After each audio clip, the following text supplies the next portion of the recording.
Hello. First tonight, calls for new ways to tackle antisocial behaviour in this region. More than 600 people currently have so-called ASBOS to control their behaviour, but records show 2/3 of them don't work. The Probation Service Union says money would be better spent helping deal with the causes of bad behaviour. Our Home Affairs correspondent Sally Chidzoy has been looking at the case of one teenager from Harlow who has an ASBO. The Stowe shopping centre in Harlow has been plagued by antisocial behaviour, but for now it's gone a bit quiet after the local council slapped an ASBO on the teenage ringleader. Local shopkeepers were left in despair at what was going on here. We've had people kicking the shutters, throwing things in the shop, drink cans, etc. People standing in the doorway breaking wind. We've had the shutters pulling down while we've got a shop full of customers. Rory Britz has been named and shamed for causing most of the problems. He's now banned from entering the shopping zone. But he could be more likely to breach his ASBO because he has a health condition, attention deficit hyperactivity disorder, or ADHD. It can make his behaviour unmanageable. His mother says the ASBO has caused huge stress. I wait for knocks from the police of night times to come arrest him all the time because he gets blamed for everything. I think in the end we're always going to end up in prison. The case in Harlow is deeply worrying. There are other cases like that all over the country where local authorities and the police have used the ASBO to deal with a real mental or physical problem that a child has. It's one of the sows that are in the field. ASBOs have rarely been out of the news since they were introduced a decade ago. Norfolk farmer Brian Hagan was given an ASBO for failing to control his pigs who kept escaping. Critics of ASBOs say most of them simply don't work. The Probation Service Union says ASBOs are seen as a way of disposing of social problems such as prostitution or shoplifting. It's a way of sweeping such people out of the way. But ASBOs have their supporters. The courts get to a point where they've tried cautions, probation, and in the end they have to say to somebody, well, I'm sorry, you are a problem to society and you're going to go to prison.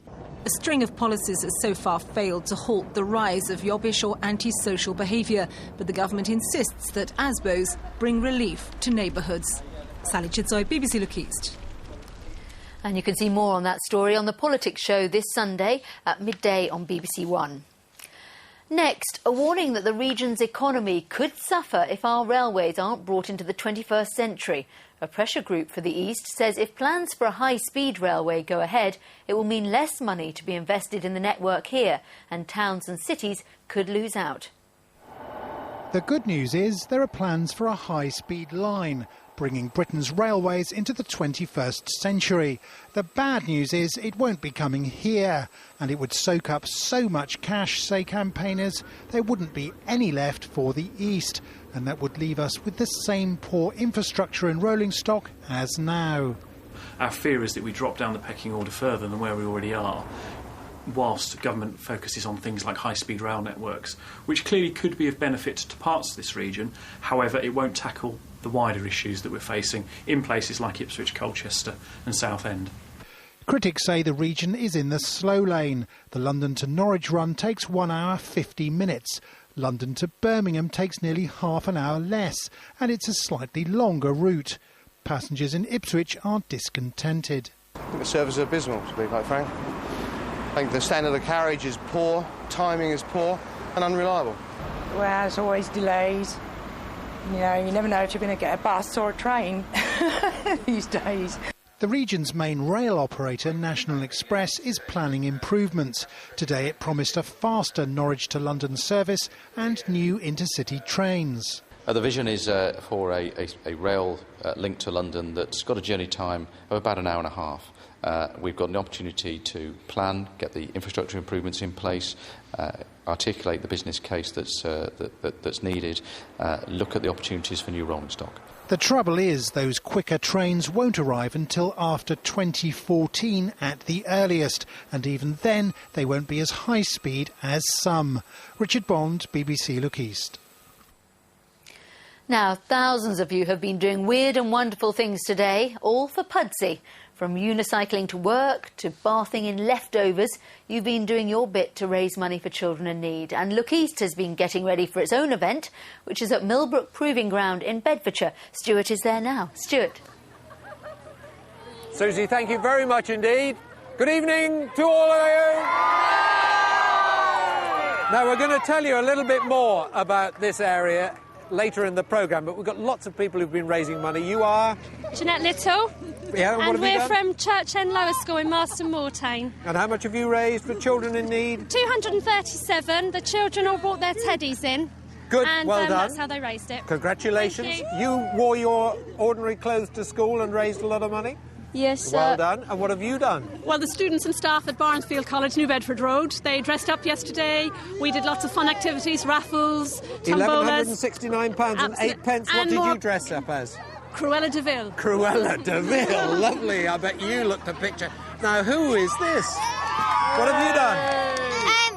We dressed up as fairies. You dressed up as fairies and you got a whole box of money. And look at this, £25,000 from Multi-York. From Multi-York, yes. Well done, congratulations. Lots more people to meet later in the programme. We'll be back here, but first, more news from your part of the region.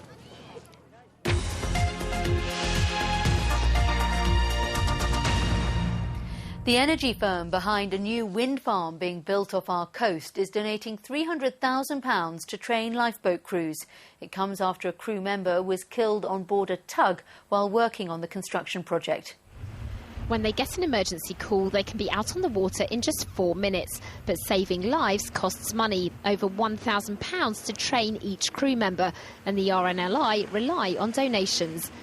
Once built, the Greater Gabbard will join these other wind farms along our coastline. It'll be the world's largest offshore. The funding comes just a few days after a worker was killed in an accident on board a boat working on the project. We want to learn safety from the experts. From our point of view, an offshore wind farm is a combination of electricity and offshore. Electricity hazards we know about, the RNLI know about offshore hazards. So I think there's something we can learn. The money means crews in Lowestoft, Southwold, Aldeburgh and Harwich can be trained for the next 3 years.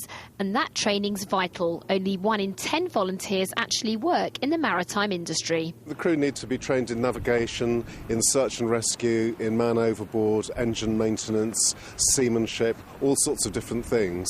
And we have competence-based training, which means that rather than just passing an exam, they have to be able to demonstrate that they can do all of these skills that are necessary to become a lifeboatman. The RNLI say they hope in turn they'll learn more about wind energy. Felicity Simper, BBC Look East, Lowestoft. A man's been arrested on suspicion of murder after a woman's body was found in Marlesford in Suffolk this morning. The woman in her late 40s is thought to have died from stab wounds. She was found by a relative.